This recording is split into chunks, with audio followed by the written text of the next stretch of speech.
હાલો આ ભાઈ જેનીશ, જરા 70 રૂપિયા મારા ખાતામાં નાખ ને, મારા દવાખાને લઈને ગયા છે ને મેં રેપિડો બુક કર્યું છે, મારા પાસે રેપિડોના પૈસા નથી. હું ભાઈ તારી પાસે નથી, કાંઈ નહીં હારું.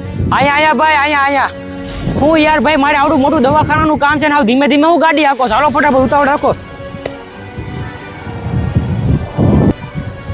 હા બોલ ભાઈ, આ બાજુ રસ્તામાં જ છું. હે 15,000 રૂપિયા? પણ હજી ભાઈ મારો પગાર નથી થયો, 15,000 ક્યાંથી કાઢે? કાંઈ નહીં હારું, કાંક કરું. હાલો ભાવિક, તારી ભાઈ 15,000 રૂપિયા છે મારો ભાઈ? નહીં, કાંઈ નહીં હારું. હે ભાઈ, કેમ આટલા બધા દુઃખી છો તમે? કાંઈ નહીં ભાઈ, બોક્સ છે દવાખાને દાખલ. ઘરનું જ છે કોઈ? હા, મારા મમ્મી જ છે. ભાઈ ઉપાધિ કરો માં, ભગવાન તમારી જરૂર મદદ કરશે, અને ડોક્ટર પણ ભગવાનનું સ્વરૂપ જ છે ને. ભાઈ અહીંયા રાખી દો, અહીંયા રાખી દો. ભાઈ તમે મારી એક નાની અમથી મદદ કરશો? હા. તમે મારા ત્યાં છસોડા પૈસા જ નથી, તમને આપણને 70 રૂપિયા નથી, મારી મમ્મી દાખલ છે અને દવાખાનાના પૈસા નથી. પણ જો તમારો નંબર મને આપી દો, મારી પાસે જેવા પૈસા આવશે ને એવા તમને આપી દે. કાંઈ નહીં હારો, ભાઈ હું જાઉં છું. ભાઈ અહીંયા આવો એક મિનિટ.